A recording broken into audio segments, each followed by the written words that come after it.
What up, my freaks? RuinusInsight here with part 25 of my Total Warhammer 3 Kairos Fateweaver Immortal Empires campaign. So as we saw last time, some great battles saw Garrulus victorious against the Bloody Hands as they tried to attack him outside the Sunken Kernarch, which we did want by purposely moving him out here so that they would not be so afraid of Skarbrand reinforcing, and of course the battle with fire to see pretty much the destruction of the Ghosts of Pahwaks. Of course, the main army is destroyed, the Godless Crater is still alive, but it won't be for much longer. Let's start there, shall we? Alright, heading to the Godless Crater, and really valiant defeat for this? For this, okay, fine, you know what we'll do? We will siege this. We're not really in a hurry with this particular army, and it'll be a lot easier if we could, if we get some Chaos Warriors up there. And of course, we could also fly fire over and start, you know, blasting, but, it'll be a little bit faster if we have a ram and possibly some siege towers like so. Go for it. Once again, we're not in a huge hurry here, and if the enemy sails down, then will be a time that we need to react. Alrighty, so that at least is fire dealt with. Let's see what we got going on up here. Now, Vindex, you should be finished up with your... with your Grimoire taking, and it won't be back up for 8 turns, I believe. Wait, wrong thing. Unholy Manifestations... 13 turns. Oh wow, the cooldown on this is insane considering you only get 250 grimoires, and late into the game or even mid-game you get about that much every turn anyway. A little bit surprising, and I still don't see much use for mutagenic energies, but it is what it is. What does Magic Flare do again? Okay, that one's actually pretty good, but it sounds like we need it right now. Anyway, I am wondering if we keep Vindex around and we, for example, siege Kasabar with him, would they sally out into a giant pile of blue horrors? Maybe they would. You know what, let's send you to Bagar for now. Let's build up your blue horrors. We are going to get ready to fight Hemray after all. Yeah, let's recruit all the way to the max in terms of blue horrors, like so. And I guess we'll... do we actually need to level you? What do you have again? You have strong... Oh, you have Grimsbane, right.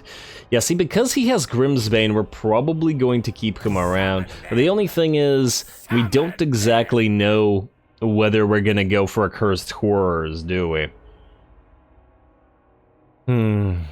Although, honestly, after...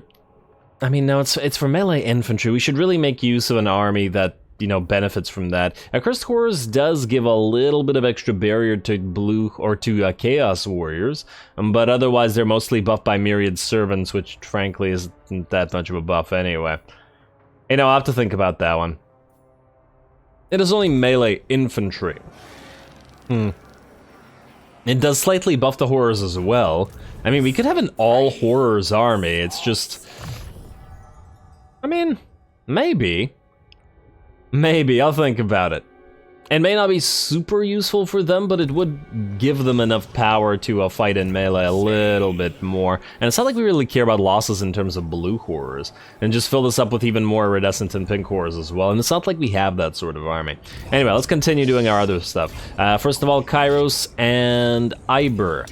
You guys are trying to chase down Thorek, with the dream of actually destroying his army. Now, I think what this means is we'll need to move forward towards him, but let's destroy this little army with an auto-resolve real quick. And then try to get out of attrition territory while we're at it. Now, this should not destroy any unit, I take it. Let's hope that the losses aren't stupidly massive.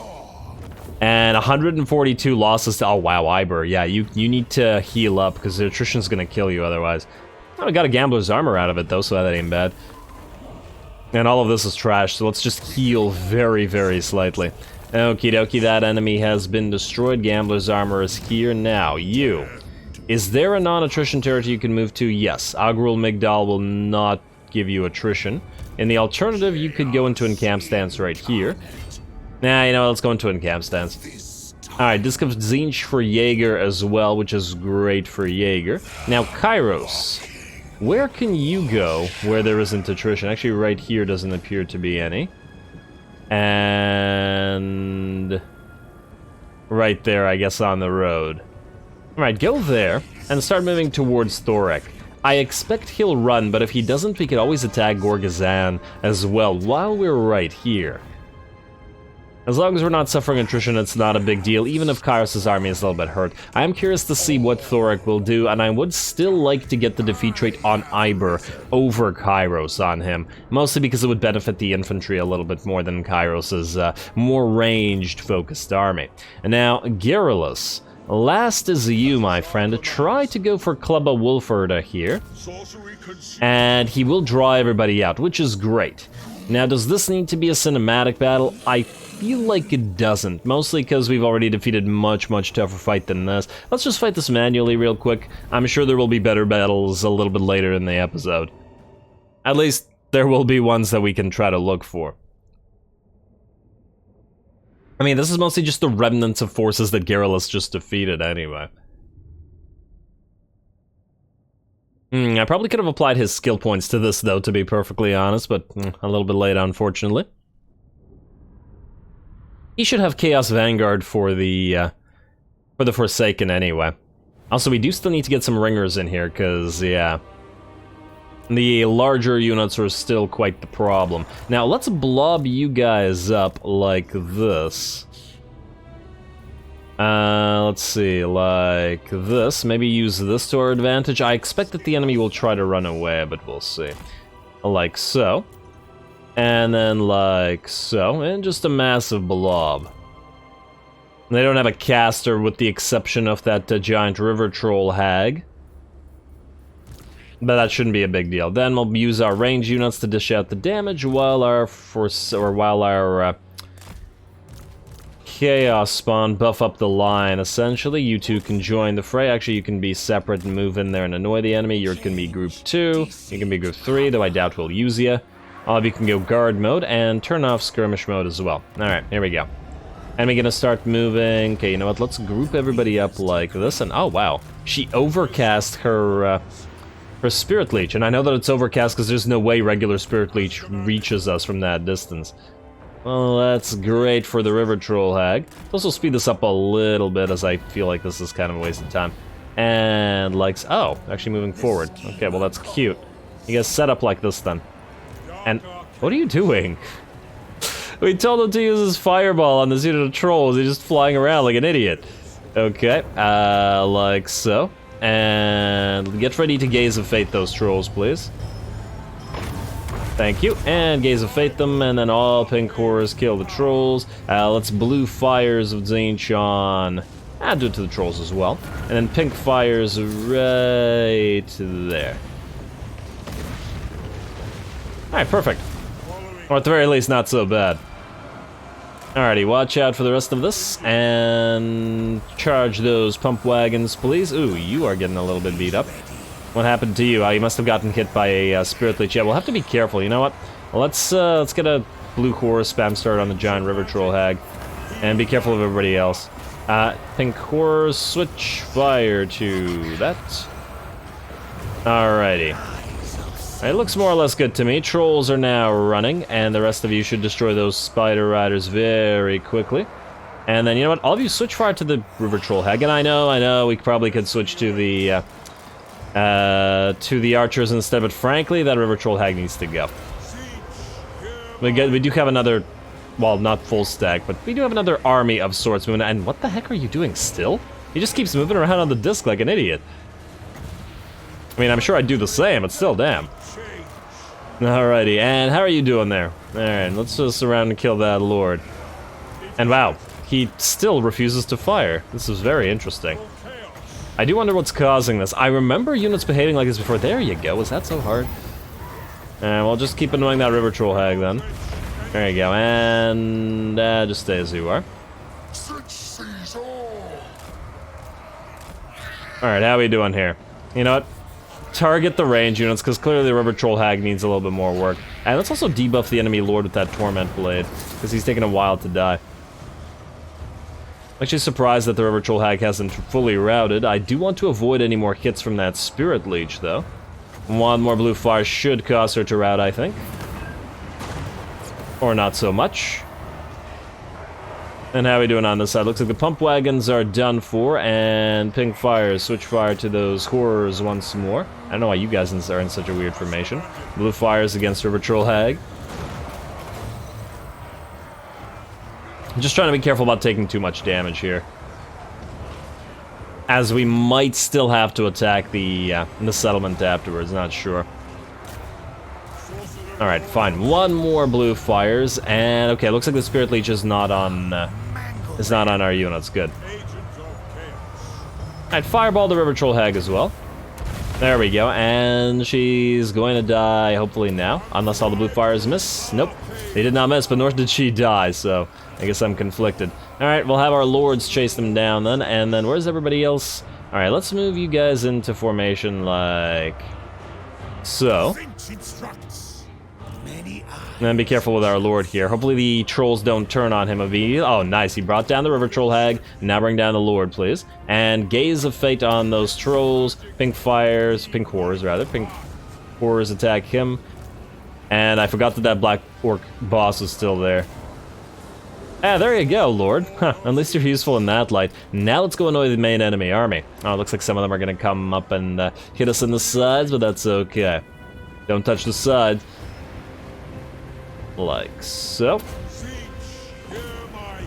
Alright, and when the enemy run up, we do have access to Storm of Fire now, which we've sort of been using in a different capacity. Let's fireball the trolls. Why am I wasting fireball on trolls when it's not particularly effective on targets like this? Mostly because of the weakness to fire the trolls up. And good, these guys are going to rout. In fact, you are going to chase them around. Mostly because, well, we want them gone for good. As I think that was a troll portion belonging to the defense here, but I'm not 100% on that one. Alright, that pink fire or really didn't seem to do much, but oh well. Pink horrors move up. More pink fires are ready to go shortly. Like so. And how's that black orc boss? Maybe chase him down with our lord to make sure that he dies. Oh, and look. An orc unit of biggins here. You know what? Let's counter that with, let's say, you and you. Like so, if you can get there in time. There we go. Chase them down. And do we do this or do we wait until they engage? I think we wait until they engage. Alright, the boss is dead. In fact, you could probably charge him away. Let's do this first. Let's do something like that. At least the ability to reposition is quite nice with the disc I mean. Alright, you guys start fighting. You guys move in, get ready to surround the enemy here in a blob, but after the pink fires hit, you, Lord, attack these guys to distract them. In fact, Gaze of Fate them so that they can't reach closer. And get ready to drop pink fires on them, or the firestorm rather, now. This should probably cripple the enemy army for good. As in, they may run immediately after us. Let's also Torment Blade these guys while we're fighting here. Alrighty, and you guys get back because you're badly hurt. Alright, we also gotta get ready to chase. The Forsaken are quite good at chasing after all. And then let's get the rest of those units in. Looks like these guys are running. Pink fire's right there. Alright, perfect. And unlock and give chase. Chase everybody. Chase, chase, chase.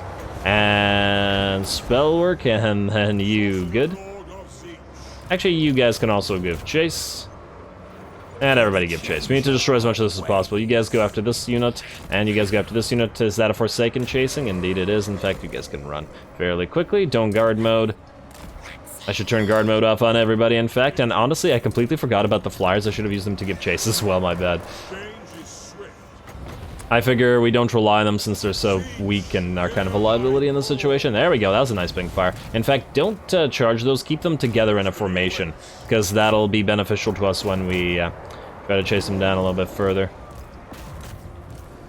Alright, good, good, good. And you guys move like so. Get ready to hit those orc biggins. How are we doing out here? Alright, well, the Forsaken are chasing. Don't fire until you see the backs of their heads, I don't know. Something like that. And then you get ready with another pink fire. Flyers fly overhead, as that is what flyers do. Alright, looks good to me, looks good to me. Keep chasing everybody. You get ready to overcast that fire of Tzeentch. Ah, no. Like so. There we go, and flyers, you're nearly there. Alright, time to land now. Here and here. Maybe I should have gotten in front of them first, but oh well, what can you do? I think the battle should be auto-resolvable after this. I'm going to speed it up in a second here.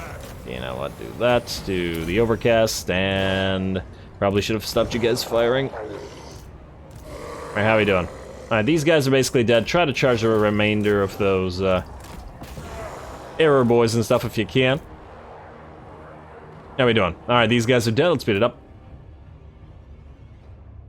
Nice job.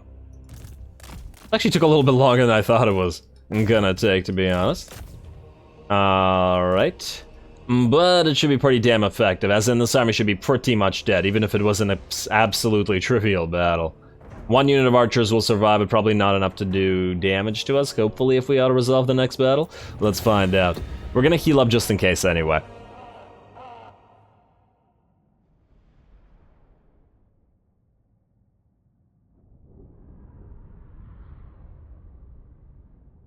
Yeah, obviously the lion's share of kills are gonna go to Garrulus because he did a lot of spell work. 69 losses, nice. I wonder who the most dead were. I think it was the unit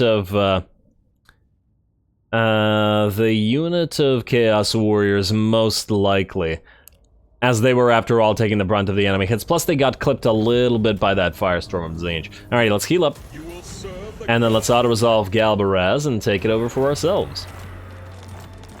I didn't even really want to go as far as Galbaraz before, but now that we're here, and yes, auto-resolvable. Beautiful, and then take it for ourselves. Alright, got a free potion of speed, which we don't really care about, but it's something.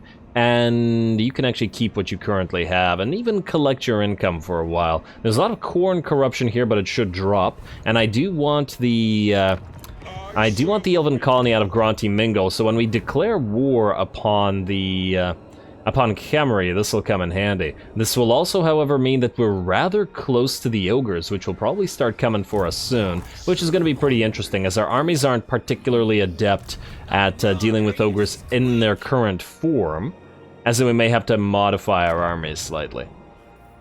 Also, we'll probably end up giving a few more territories to Scarby, just so that he can get a little bit stronger, though he's still just sitting here. We've told him to attack Kazarak like 8 years ago, and he ain't doing anything about it. Oh look, Quake here. He has no territory here, so it's interesting that he's just sort of sitting around. Yeah, we just have to remember to continue fortifications. In fact, I think that's all the moves that we can make. So let's do some buildings, shall we? Alright, start with the cheap ones. Move on to the expensive ones. Springs of Eternal Life, yeah, we can ignore you for now. Fires, yeah, you would definitely need that garrison, as the enemy will most likely sail down. Great Mortis Delta, yes on you, and oh, I just remembered we have about 7.5k to spend, not here, Teotihuacan, yes, to finally unlock Exalted Locus of Conjuration, as well as a bunch of other stuff. What was the thing on the way to Exalted Locus? Glean Magic? Yeah, just a bunch of stuff for Lord of Change units, I guess, which will be useful later on. Huh, this says bounce spell, we uses hex, but there's no mana cost. So this will be for free, I take it? Wait, is it? Oh, one use of every kind of spell for free? For the Lords of Change? I mean, that's certainly a reason to maybe use 4 rather than 2, unless this is simply not displaying their cost, but then why would it be saying uses 1? I would imagine that they get 1 use of each of the bounce spells, and then they have to pay to use blue and pink fires. That probably makes the most sense for how that's going to work, but does still sound quite powerful nonetheless, especially with some of the more expensive spells. Anyway, back to building. I think the Shifting Sands were next, but there isn't anything useful to build there. Same goes for Talaqua, though, I mean, a little bit of extra growth could help. It's just that there's probably other stuff that we could spend on right now. Karagarud, you're okay. Quixotic, aha, money and money. And let's get you that Stygian Well here as well. As Stygian Well. And Carrick Zorn, you definitely need the money building as well as the gold mine. And yeah, let's upgrade the walls. Always upgrade walls. We'll delete these Eventually, though I think the dwarves are still close enough that they could, in theory, jump over through Grand and Massive and attack these, so maybe for now we keep these. I'll think about it. If we start fighting the dwarves and we actually send an army up there to deal with them, then we will have taken enough territory, but for now, not so much. Yeah, see, the annoying thing about Queek dying is I was hoping he was just going to hold all of these yellow territories. Of course, we do have the money to be able to construct stuff there, but still can't help but dislike it. And not super efficient, but what can you do? And oh, I just realized the Crater of the Walking Dead. Nope, everybody's in Egrims, never mind. I'm seeing things. Perfectly normal. Cultist Enclave, yes. Cursed Jungle, Temple of Skulls, you got all the money buildings, and now you need military buildings, but we can... Should we bother waiting on that? I think we got all the expensive stuff. You know what? Let's start some military stuff. That's a many-eyed tribute for Sorcerer increase, a cult place for cultist increase, and then we'll build whatever other military building we need here afterwards. Maybe we'll just go for Moment of Potential. I know that it should be in Tier 1 areas, but or minor settlements, but the thing is it does increase iridescent core capacity, and nothing else it does. And it's not like we need the other military buildings everywhere. Plus, it's so cheap. Alright, fine. I've convinced myself more iridescent cores. And let's see, other cheap military buildings that we can build. I wouldn't call 3.7k cheap, so we can hold off on you. But the red lines are all quite cheap. Oh, you can also give us money. And yeah, 3.75k, and aha. 3k is a little bit much. And actually, Occam's Forever Maze is actually far down enough that we want all the military buildings here. As in, not this one, especially since we have one at the Moment of Potential. So, in that light, we'll get the Cult of Deceits here, as well as the Transmog Locus. And yeah, so when we build a new army here later, to start sailing out here to take the Dragon Isles and Tor Elisor and the Eastern Colonies, which we probably will, assuming that, of course, we actually bother fighting Kugath out here, which we very well might. We'll see how much he hates us. I mean, technically, we hate Nurgle, and Nurgle hates us, but, you know, not really that much. Especially since we're kind of having a tough time getting allies. Honestly, I'm very tempted to sail somebody up here to find Scryer and ally with them. It seems like Skaven are the ideal allies for Tzeentch, and then possibly slightly the Vampire Coast. It's just that Sartosa hates us for fighting followers of Nagash, which isn't even our fault. We were gonna sort of ally with them to kill Khemri first, but these guys randomly declared war on us. Their own fault, damn it. Alrighty, let's end the turn here. Let's see what Thorak does. And Scarby has finally moved out. Aha, so he was locked at Sunken Kernark, it seems, because we were... because he was afraid to leave because of a potential attack out of Galbaraz. Okay, at least that explains Scarby's behavior.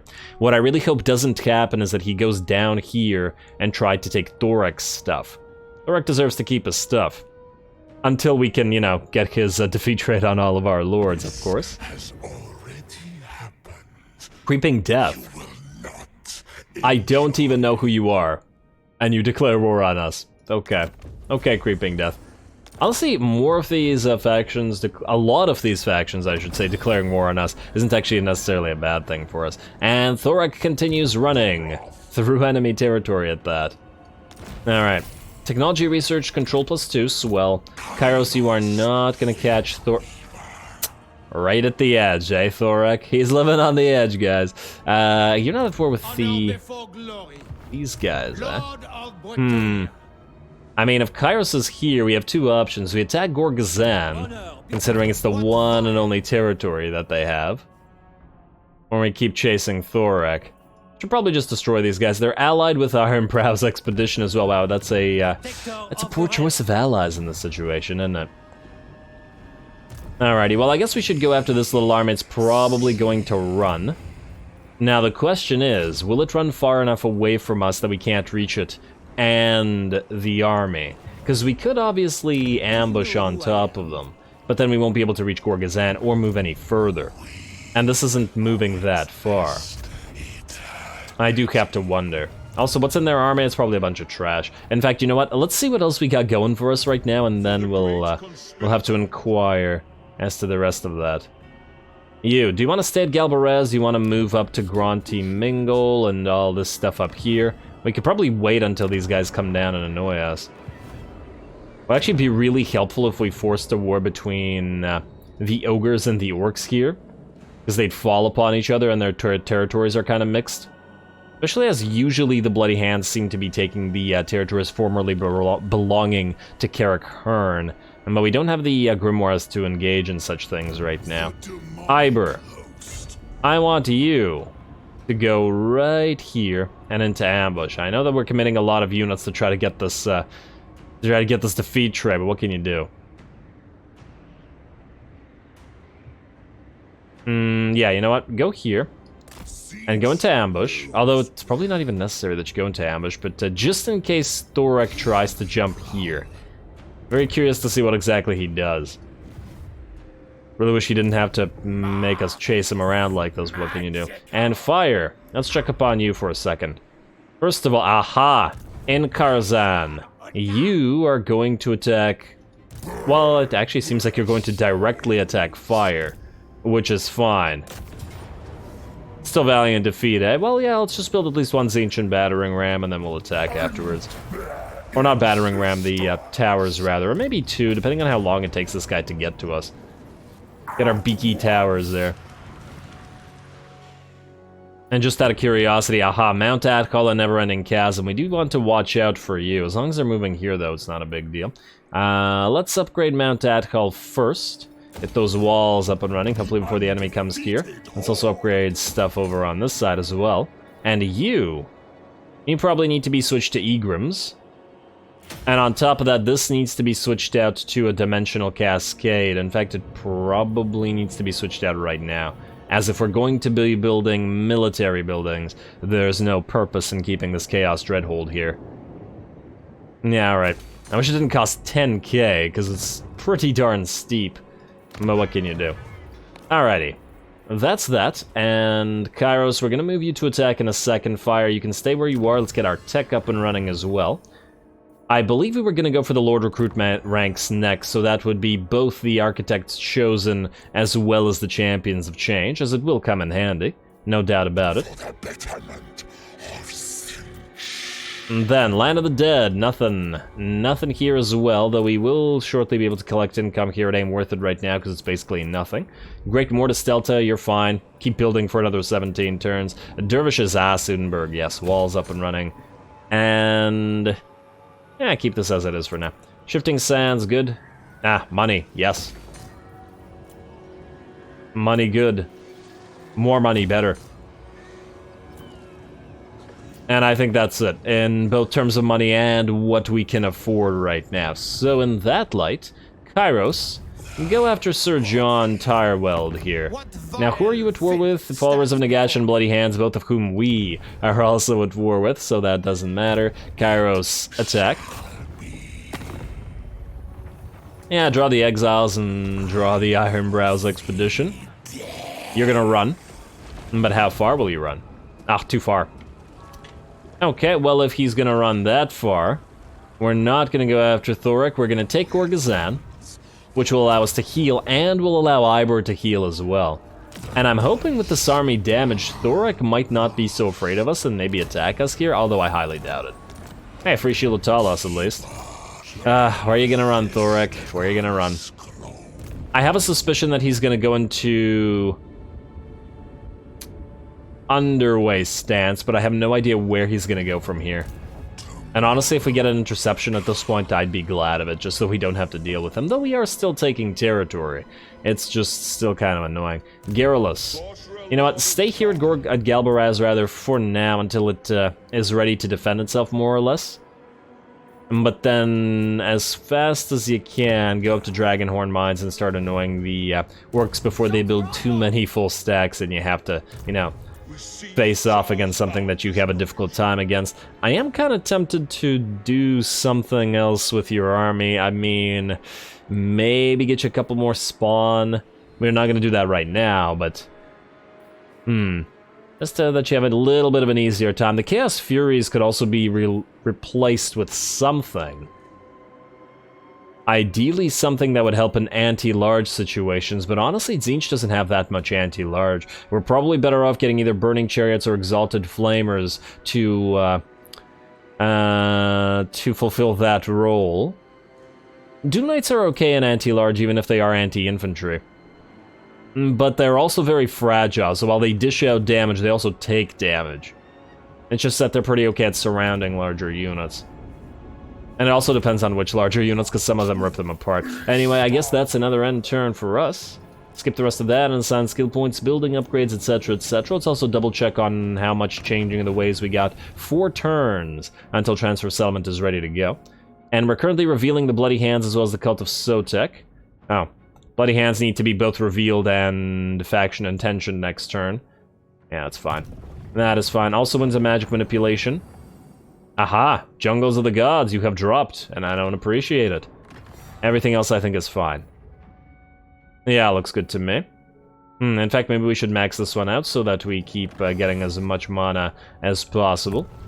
And there we go, that's another end turn.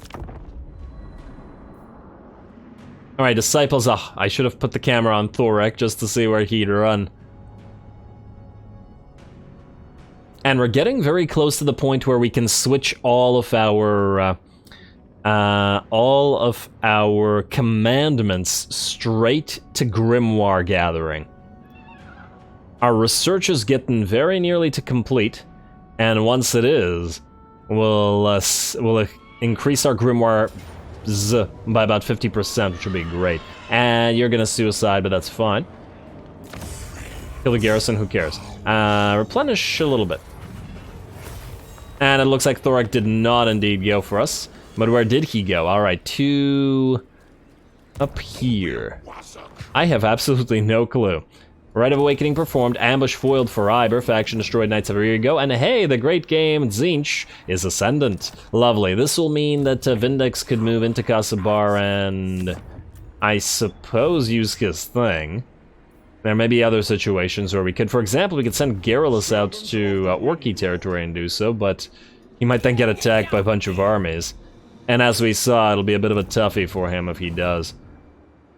Logazar Hogmog. For some reason that sounds like an Orky name more so than a Dwarven name to me. Well, we might as well move up to Stormhenge while we're here. Oh! It got sacked. It must have gotten attacked by Thorek. Let's move Kairos up here and into ambush. His ambush success isn't super high, but he does need to give chase to Thorek. I mean, obviously we want Garrulus to do it as well. Or not Garrulus, we want Iber to do it as well. We don't want Garrulus to do anything. Because if Garrulus defeats Thorek, it completely defeats the purpose. Let's do this. You're gonna go here, into ambush. Iber. We could send you up this way, or we could put you into ambush. Or we could just force you to heal.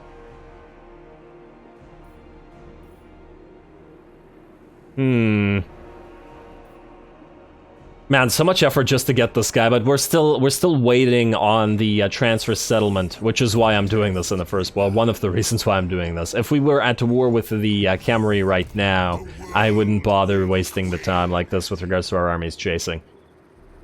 Nothing too much for these guys to do right now anyway. You know what? Go up here and then into ambush. We're still healing in this territory after all. And we'll see, because what if this guy runs over here? Then maybe Iber can chase him down. Double ambush. Alright, only 40% on you. Try to get some research going to increase that. Also, you have a decent amount of points available to you. Ah, yes, Brand of Char. There we go. That's one of the things we were saving for, and we might as well get you Metal Shifting and Hearts of Iron while we're here. You already have Chaos Vanguard. You do, however, need to get Hammer into Anvil ASAP, as that's going to be the basis for your army. In addition to all the infantry, of course, since you have Grimsbane. Alright, not bad. Not bad, Iber. I enjoy you, buddy. Now, fire. Was it this turn where we said that one more turn for siege? Yeah, alright, fire. Fire is good. And I do want to try to get a proper battle here, so Thorek would be an option. And I'm just thinking, what would be another option? If we end a couple more turns, we could definitely fight this in a big battle. That seems like it would be fun. Alright, let's do the buildings and let's end the turn, let's see. Land of the Dead, we'll start with you, and as always, we can do nothing there, but the Black Pyramid is willing to offer us some money. Land of Dervishes, ignored. Ignored. All looks good to me. Aha, money. Alrighty, and we'll ignore the walls here for now once again. Let's get you up and running. Nahuantl. I would build the wood here, but I'd prefer the money. Alright, looks like that's good as well. There's some military buildings here that we can build on the cheap.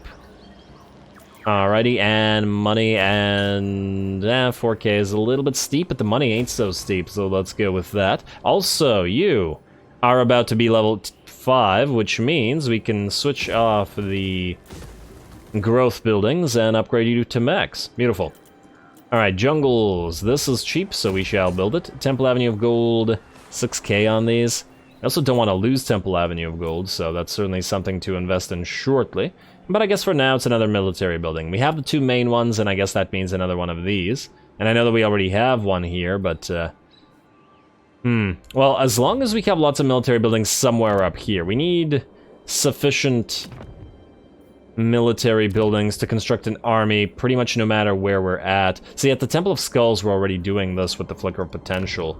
So maybe we just build all types of military buildings here. As in, get the Spark here as well. And I guess at the Temple Avenue of Gold we will... Nah, but then we may want to do the same thing there. But anyway, we'll deal with that shortly. Any more cash to spend? No, you know what? We can save the rest we know we need to spend. Well, actually, no, we can get this upgrade. We can ignore the rest. Actually, no, we can not ignore this. There we go. Ignoring less and less military buildings now. We do want to... okay, 4K is a little bit steep once again. Okay, where are those walls? Was it Temple of Skulls? It was not, but Temple of Skulls was one of them. Oh, also has a military building that we can build at the same time. There we go. Now that's all the cash. Skip the rest of this, and let's see what Thorek does. Come on. Let the chase end here.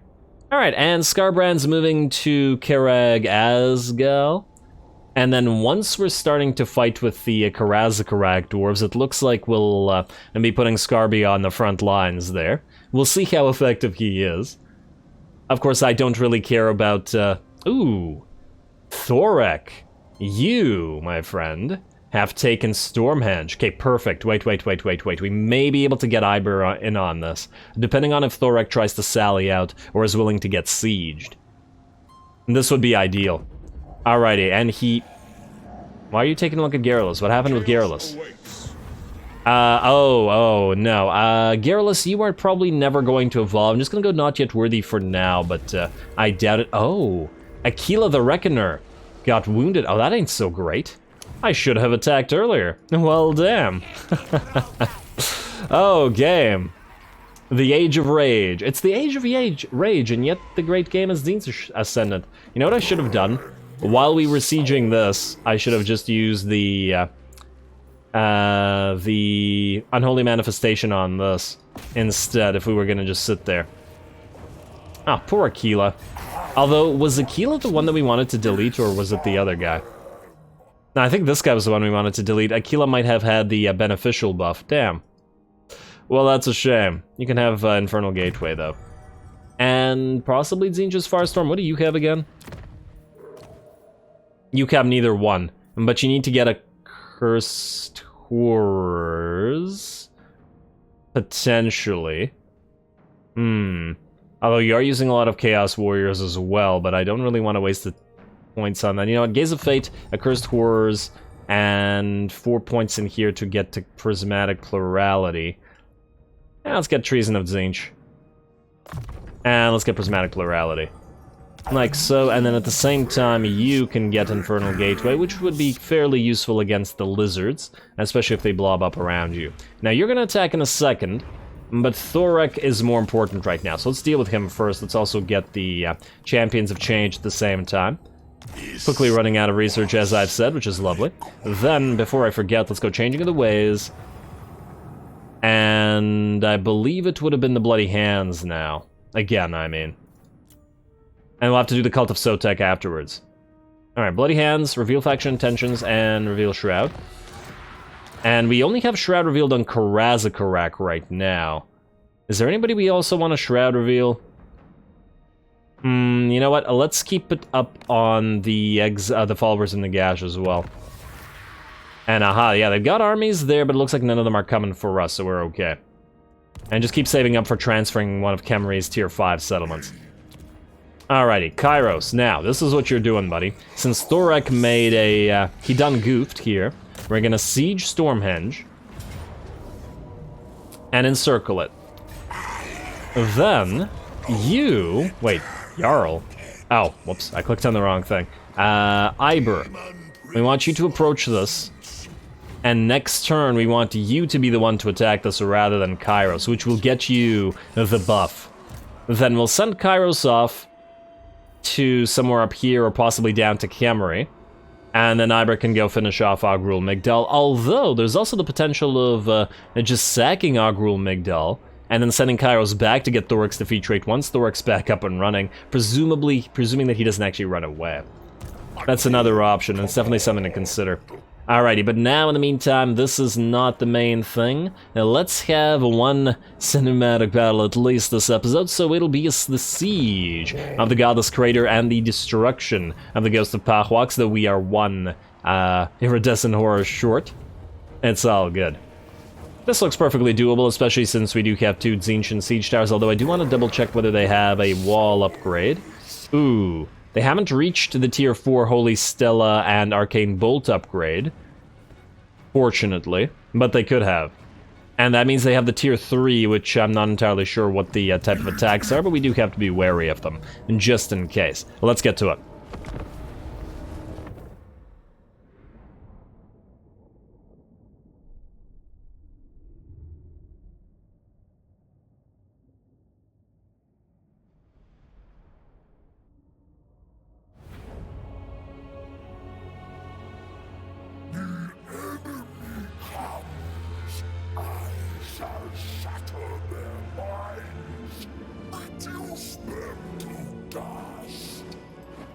Alrighty, man, there's such a stark contrast between the long speeches that the Tzeentchian characters give as compared to, for example, the extraordinarily short speeches that the vampires tend to give, which is basically like 3 words pretty much every time. Alrighty, well, here we go. Fire is going to begin by laying down some fire upon the enemy and knocking a Pterodon rider somewhere into a building there where presumably it will die. Also looks like the enemy has a fireball that had launched us from the Slan over here, but did miss and is going to get hit in reprisal with blue fire in turn. And then yet another fireball, but we should dodge that one as well. Very nice job, Fire.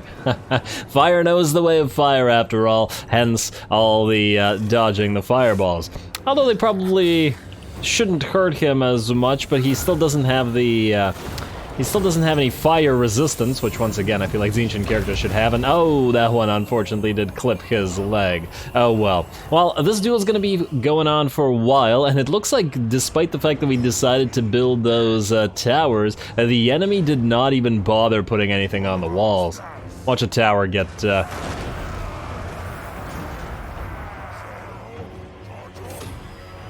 disgorge its units, I guess. That's the word I'm looking for. Alrighty, well, that's happening, and we will be able to move off those walls shortly. Ironically, I think what I should have done is then put the put pink horrors into the towers instead, together with the other ranged units, together with the Poison Wind Globadiers, because I could have immediately started chucking stuff at the enemies down here. Of course, Fire and his iridescent horror, not Aquila, not the dead iridescent horror, are going to start by annoying the Slan Mage, as well as those Pterodon Riders. The Gaze of Fate sees them nearly dead by virtue of them having to stand still, and Blue Fires will most likely shortly bring down the Slan.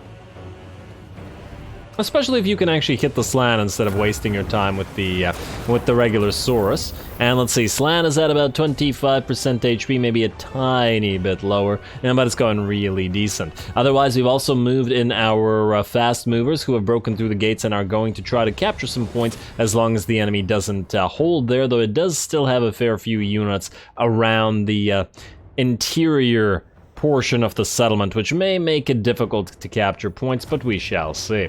Looks like we're continuing to chase down the enemy's land, or at least the iridescent horror is, while we try to bring down the tower and begin the battle by moving some of our troops in. Let's see if the Saurus are willing to fight here. Are they just going to run by and ignore our units as they form up? Okay. Okay, Saurus.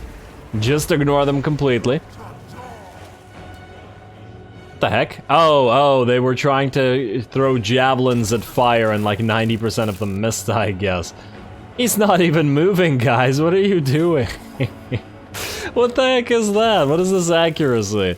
Huh, might have something to do with the way that the units perceive a unit hovering around a tower. Kind of interesting, actually. Anyway, over on this side, we've engaged some enemy units. Our chariots have distracted a unit of Cold One Riders, while our Fleshhounds of Khorne have moved in, mostly for something to do in the meantime while we wait. Unfortunately for us, a unit of Skink Cohort with Javelins has also moved in and should be doing some decent damage to the Fleshhounds as they support their Cold One Riders, so we do have to be careful about getting those doggos banished.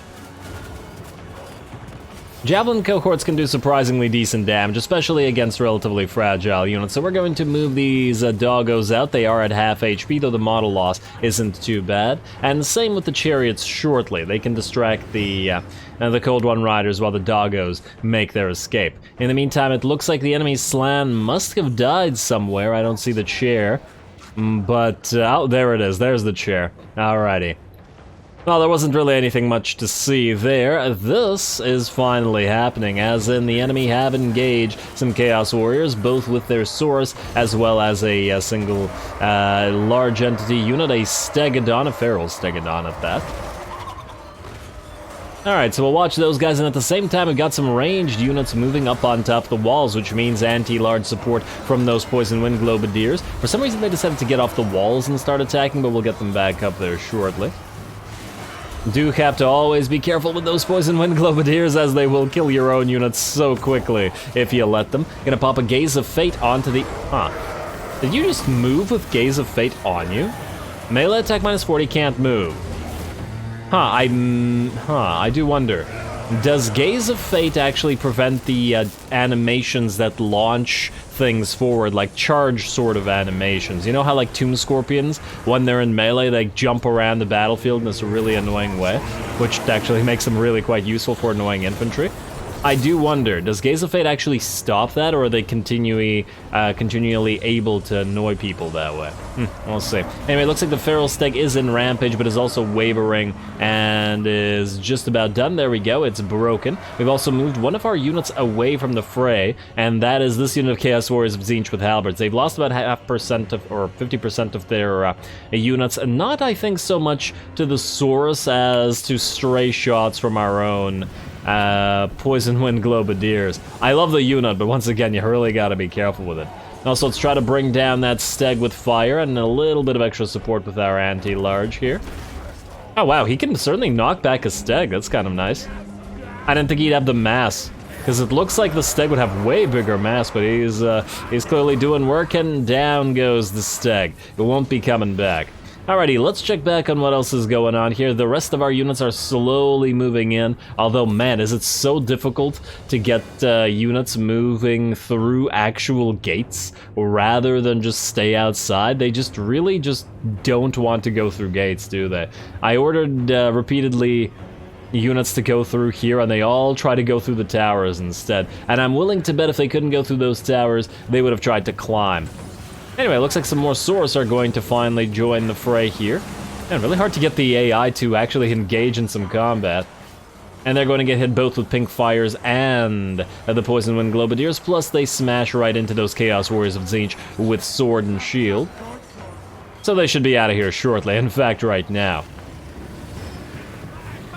And there we go, run little Saurus, and we can ignore you while we move into the settlement here. Looks like some Skink Cohort are going to try to hold back some Chaos Warriors with Halberds, and that's obviously going to go horribly badly for the said Skinks. Poor little guys.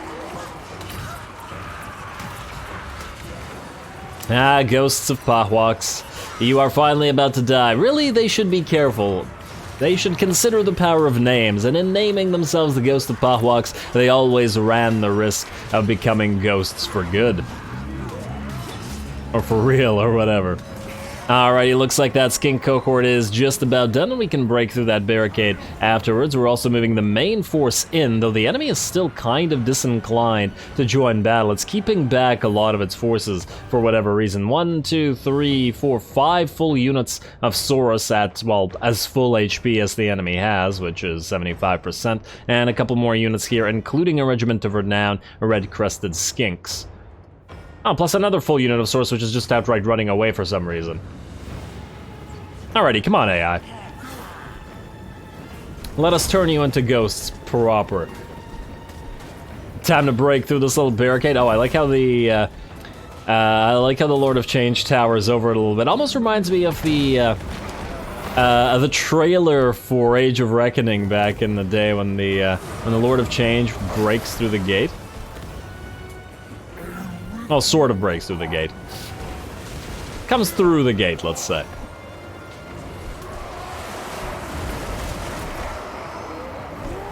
And there we go, even the Iridescent Core is joining the fray just for fun. It's not going to get too damaged by these Saurus and these red-crested skinks. Of course it might, but we do have the sheer number superiority here that it won't matter. Plus it looks like Fire's doing a pretty good job knocking the enemies around. He does have Saurus Smiter after all, and while I normally wouldn't be sending Lords of Tzeentch, or at least would be careful about sending Lords of Tzeentch into the fray, with Saurus Smiter he's a little bit of a better fighter than some of the others will be, so why not?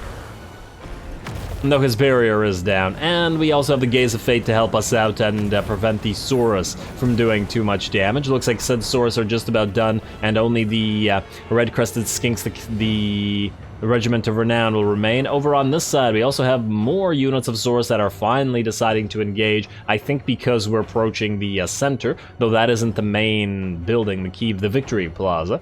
But that's okay. Otherwise, over on this side, we've got some minor skirmishes going on, but honestly, these aren't very interesting because there aren't any full HP units left here. Really, it looks like the enemy is down to the dregs here. There's a few more around, but these guys were essentially just watching us and preventing us from capping these points with our fast movers, which was a little bit annoying, but it also prevent them from, using them. I think this is one of the few times relatively recently, or at least for the lizards, where the lizards just mostly did not want to engage in battle. They normally do try to defend where you try to break into the city, but these guys, they weren't on the walls, they weren't behind the gate or below the walls, weren't really accomplishing all that much, and now they're just going to die systematically and isolated. Gonna back off our Chaos Warriors a little bit to throw those poison wind globes at the enemy and dish out some damage over time, as well as some pink fire spit, or what, fire throwing.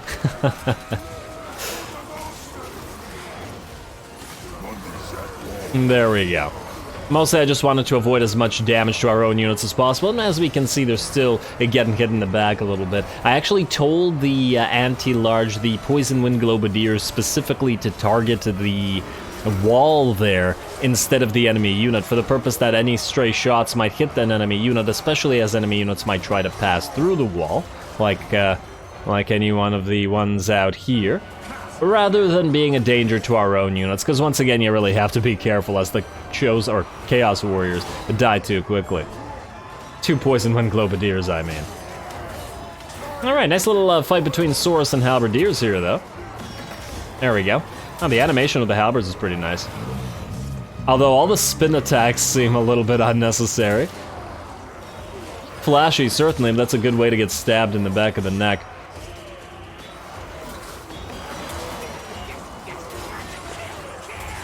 Alrighty, getting a few extra shots from those Poison Wind Globadiers, limited of course, but into the third unit that has moved in to help. Not that that is going to do too much. Over here there's a one-on-one going on between more Chaos Warriors with halberds and more Saurus Warriors, so that will be something to be watched. And then lastly over here it looks like the Cult of Sotek, the Cohort of Sotek rather, are finally ready to die. The Cult of Sotek, not so much, but we'll get to them eventually, to Hanuman, and don't you worry, buddy. We're coming for you with this anti-lizard army after we're done with making the ghosts into ghosts. Oh, they're fighting on top of this little lava location. Nice. Though I think Khorne would enjoy that a little bit more than Tzeentch.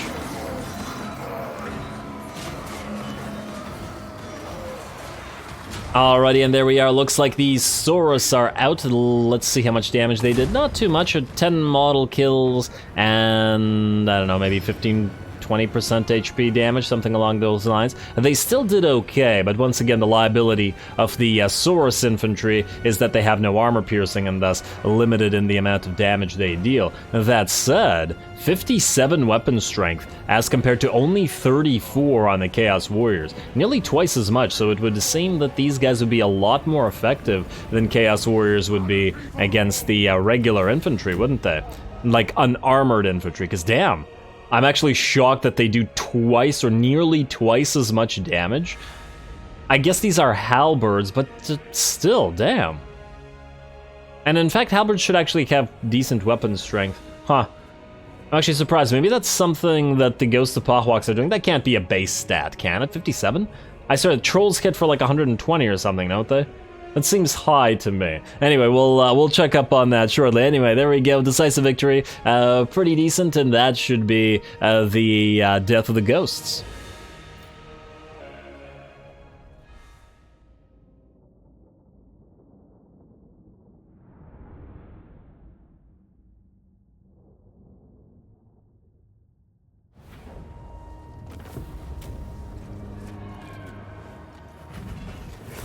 Alright, well, easy enough. We took a little bit of damage, but honestly, the damage primarily stemmed from the same thing that was the main annoyance with this particular battle, and that was the fact that the enemy just really didn't seem to want to fight, and spent too long just backing off, only to be slowly and systematically destroyed. Plus, since this is going to be our territory, we're just going to heal up. Alright.